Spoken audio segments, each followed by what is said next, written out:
of the Quran, and our main, inshallah, intention and our main idea to comprehend and try to understand what is the message of Allah, how the Quran is patterned, and how the Quran style can be understood. And that will give us another dimension on how we read the Quran and how we understand the Quran. And Allah subhanahu wa ta'ala, we ask Allah subhanahu wa ta'ala to grant us the guidance through the Quran. Allahumma ameen. Ya Rabbil Alameen. You had a cross.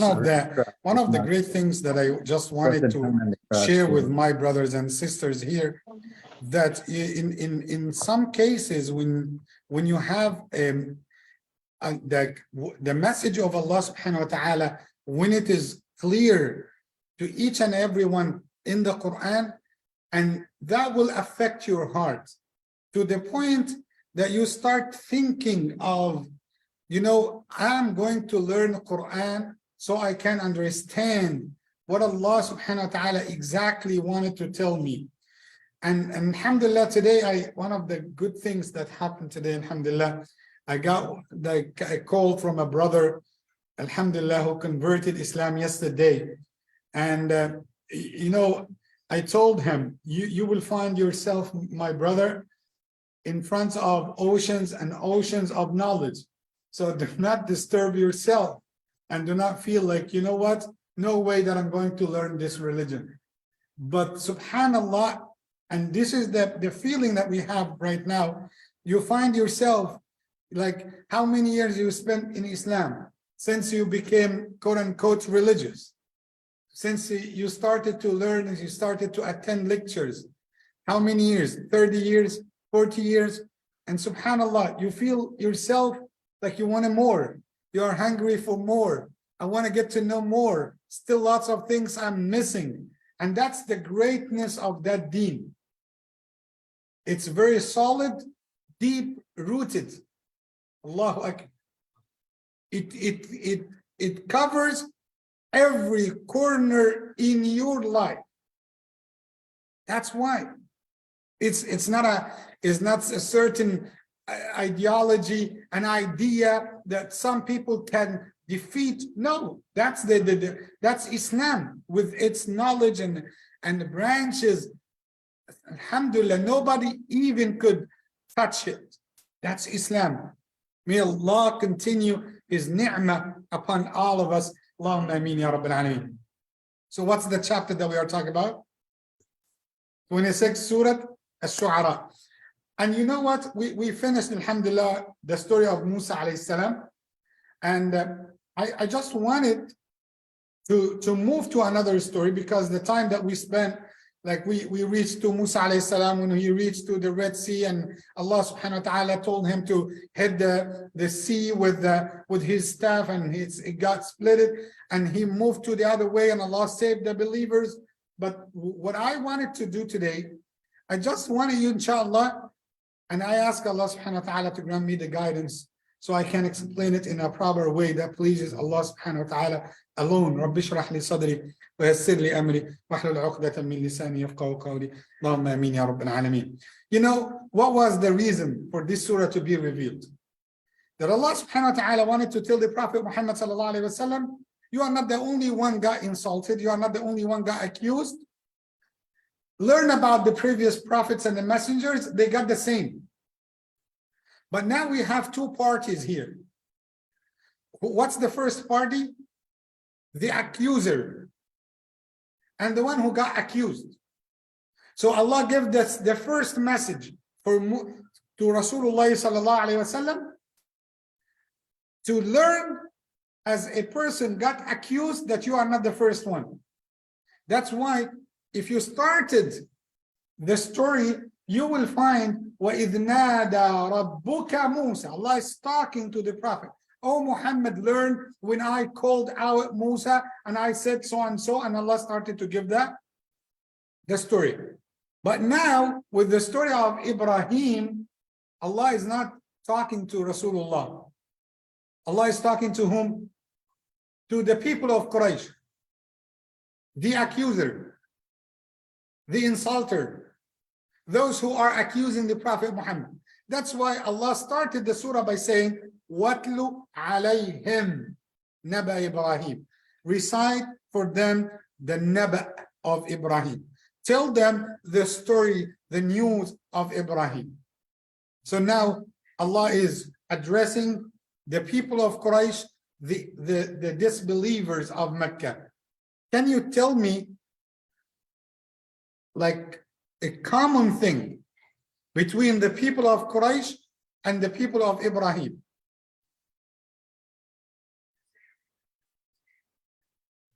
It's the progeny, yes, but what they have the same. Yes, exactly, 100%. They are idol worshippers. Allahu Akbar, you see? MashaAllah.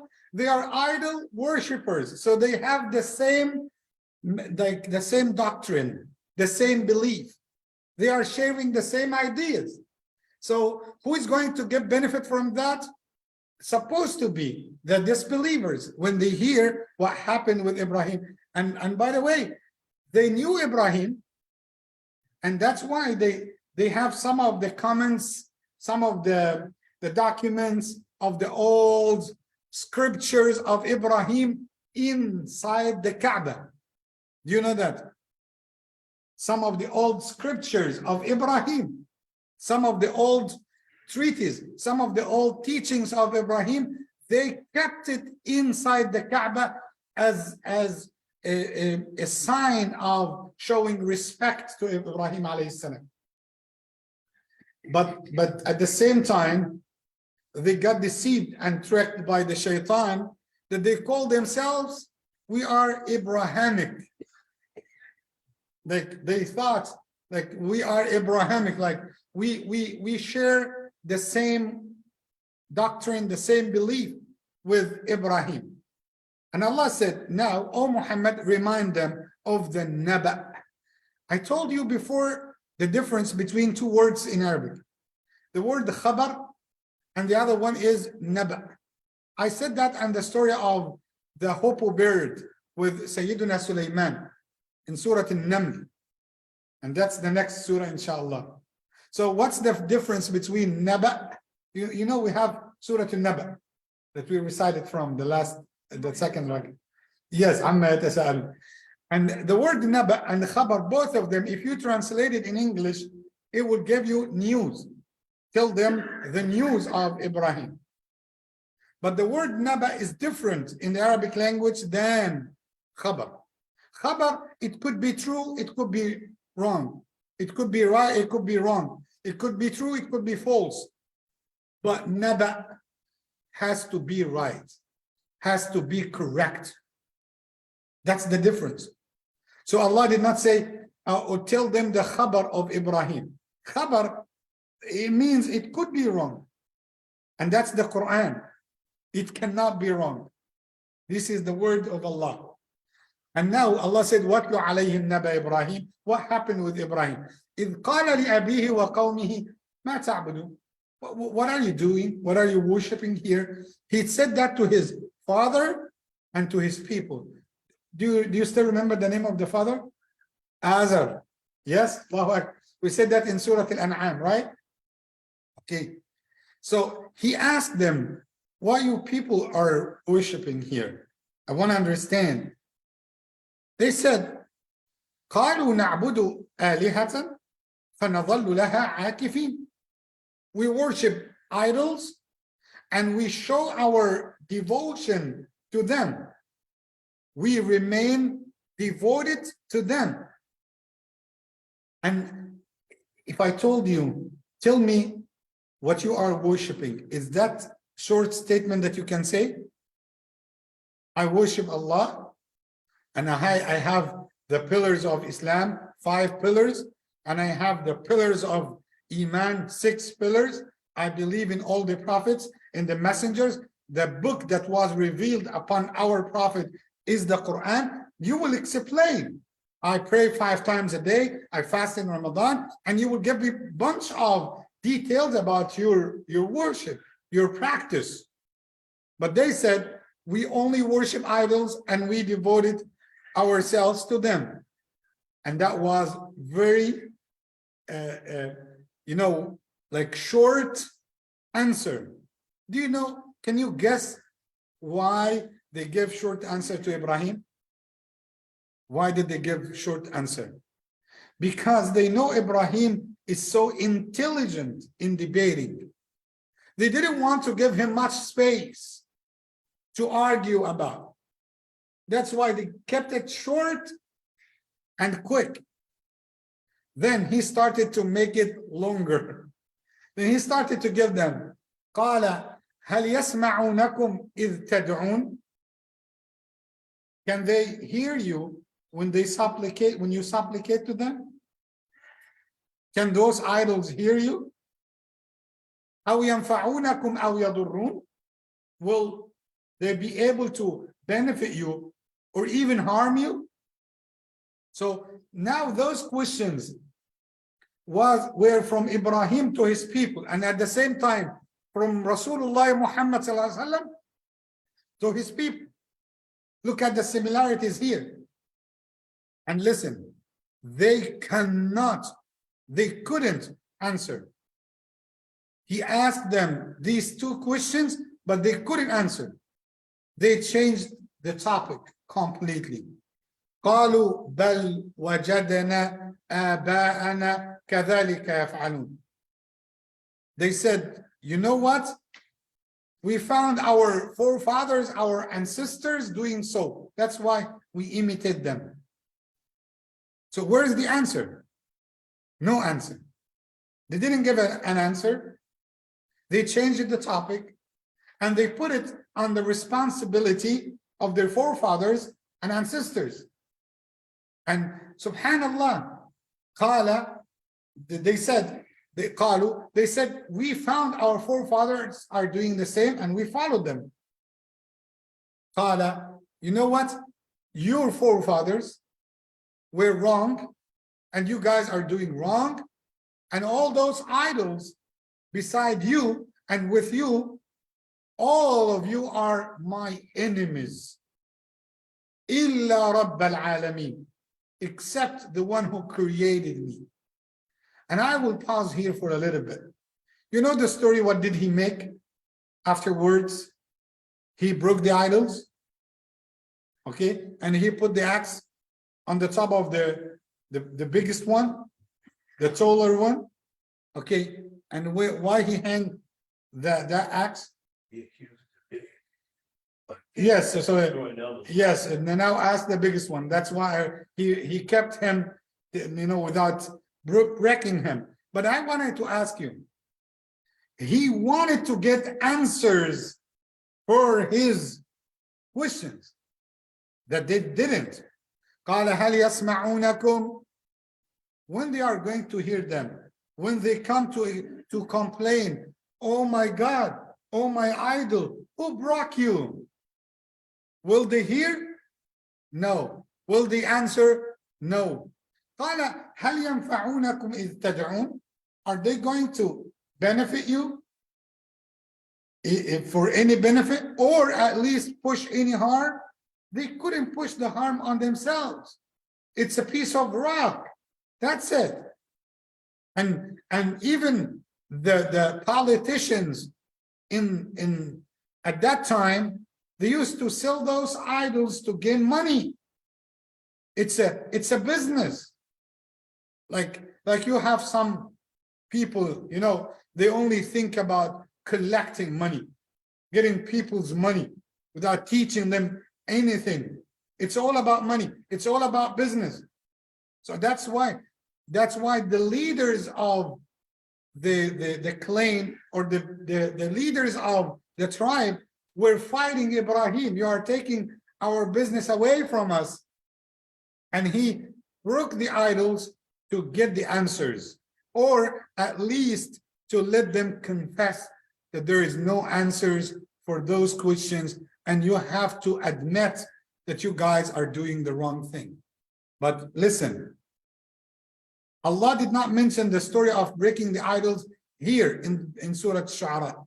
He started to give some of the characteristics of Allah, the one that he worships. And tomorrow, inshallah, we will going to spend the time talking about those characteristics and why he chose them carefully. Each and every attribution, it touches, it links, it connects with one of the things that they messed with worshiping idols.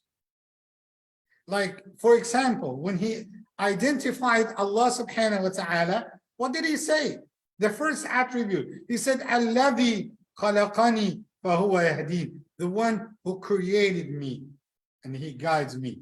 Now you can ask the idol worshippers, who created you? Who created you? And ask him, who created that idol? Who put it together? Who manufactured it? Their hands. They did that by themselves. That's why one of the funny things that we might find during the time of the Prophet Muhammad sallallahu alaihi wasallam. So when you sell, what do you call it, brother Abdul Basit? Ajwa? You know the dates? Okay, ajwa. So what ajwa is different than the normal dates, right? Because it's very soft thing. So a man was a merchant selling ajwa. So he was so crazy to the point that he made his own idols out of ajwa. He made it of ajwa, of dates. Like he made an idol made out of dates, the soft dates. And when he used to prostrate, he used to make sujood for that piece of ajwa. Can you imagine? He put it by himself and he used to like show respect and worship. And when he became poor, he started to eat his idol. So today I will eat the nose, today I will eat the ear, today I'm sorry, my God, I'm sorry, I will eat your arm. Is that a good finger? MashaAllah, you know? So he started to eat, and when they asked him eventually, where is your God? He said, it's in my stomach. I kept him safe in my stomach. Okay. And one of the incidents, and they relating that to Sayyidina Uthman ibn Affan, that, Sayyidina Uthman was a rich person, right? And mashallah, he's a good house, nice house, big house. So he used to have a good clothing and perfume and lots of good fancy stuff. So he had a special room for his idol before Islam, of course. So he used to put the perfume, he used to put, scent and nice room for his idol. And one day he found what? Lots of water on the top of the head of the idol. So how did it come? So he searched and he found a little fox. The fox urinated on the top of, on the head of the idol. So he started to think, and he said that poem. Maybe he said that after being a Muslim, of course. He said, Rabbun yabulu thu'lubanu bira'sihi. There is a God that the fox might urinate over his head. Rabbun yabulu thu'lubanu bira'sihi. لقد ذل من بالت عليه الثعالب. That's a kind of humiliation to the God. فلو كان ربا, if he was truly a God, كان ينفع نفسه, he will push him away. فلا خير في رب نلته المصائب. There is no goodness in such God that could be harmed, could be slapped, could be, broken. برئت من الأصنام في الأرض كلها وآمنت بالله الذي هو خالق. I get rid of all the idols and I truly submit myself to the commands or to the will of Allah subhanahu wa ta'ala. I show my submission, my surrender only to Allah, my true creator. That's the way. But before I end my lecture, I just wanted to tell you something. It's our responsibility. And I say that to the people here in the masjid and to all the brothers and sisters here on Zoom, and for those who are watching me right now on Facebook Live, and even for those who will watch this video, this channel, maybe after 10, 15 years from now, I don't know. Maybe at that time, I'm in my grave. and somebody's watching this. You know, there is something they did wrong, the people of Ibrahim and the people of Quraysh did wrong. And unfortunately, we are Muslims these days, we are doing the same. What is that? Are we worshiping idols? No, I'm not talking about this part. Allah said, their response that they said, we found our forefathers, our ancestors are doing the same, and that is must be done like this. كَذَلِكَ يَفْعَلُونَ. And you guys have to do the same. Some Muslims nowadays, the way that they raise their children up, that, you know what, take it as it is. Why I am a Muslim? The young generations ask, why I am a Muslim? Just take it as it is. Why do we pray 5 times a day, not 4? Take it like this. Why I have to do that? Just do that.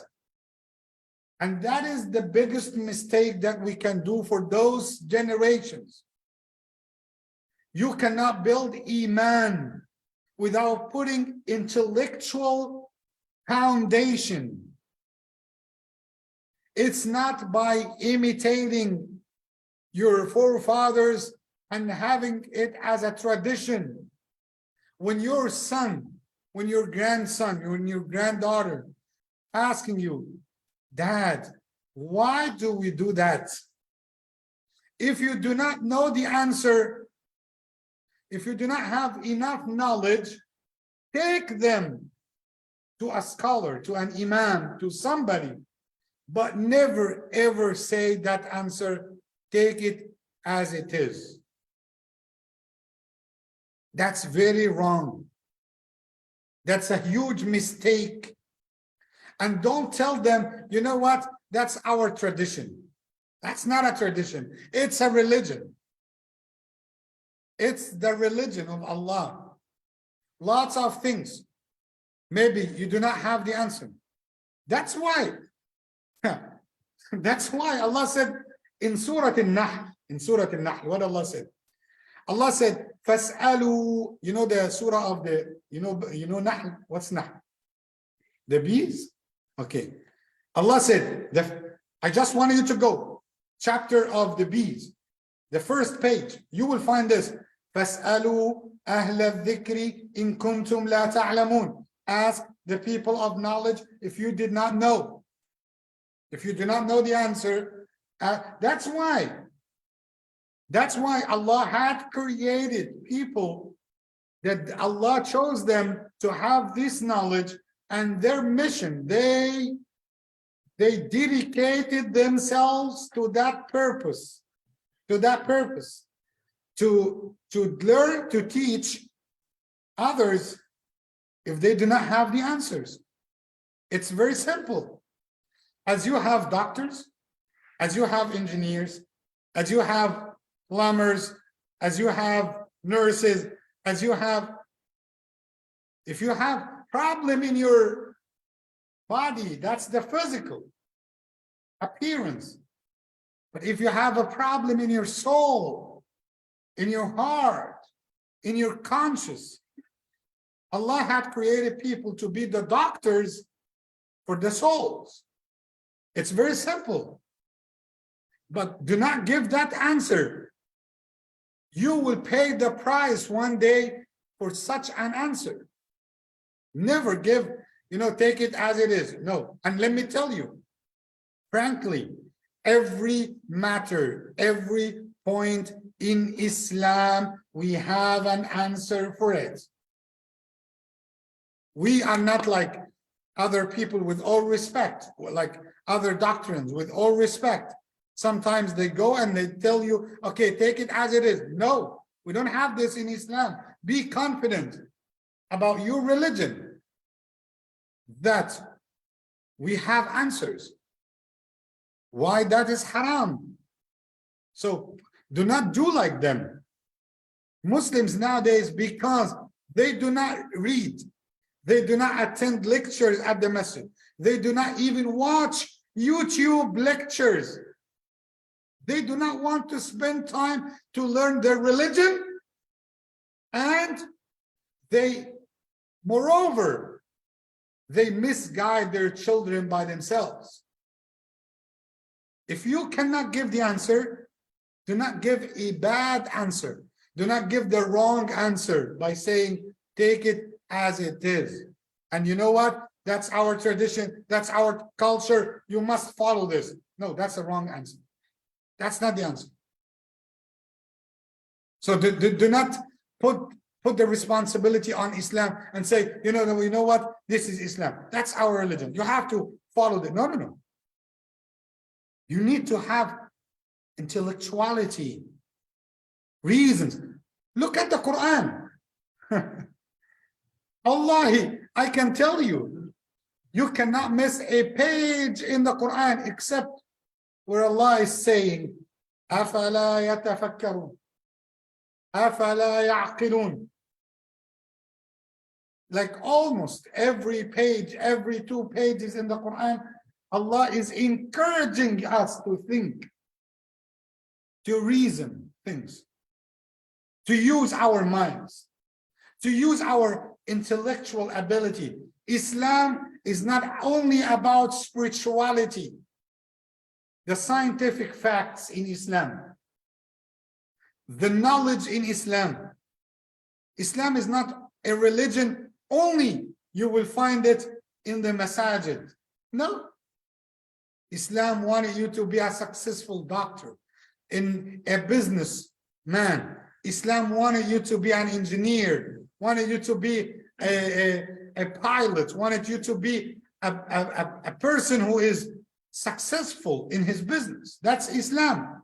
Islam did not come to live only in the masajid, but Islam can live in the streets, in your offices, in your houses, in your classrooms. Islam can be everywhere. I hope that this message, like very simple, and reach to the minds and the hearts of each and every one. And for our young generations, do not listen to anybody might tell you, take it as it is. And do not accuse Islam that Islam has no answer. No, the problem is in the one that you are talking to. Go and find, search, find the knowledgeable person that will give you the right answer, and this answer will keep you firm on that religion. May Allah guide us to the right path. Allahumma ameen. Ya Rabbil Alameen. Inshallah. Yes, brother. Or I. Yes. So he is a God. He's a God creator. Yes, if his father, so the brother is saying the father of Abraham, he used to manufacture gods. So he would be the gods of those gods. That's a good point. That's a good point, actually. Here is the mind.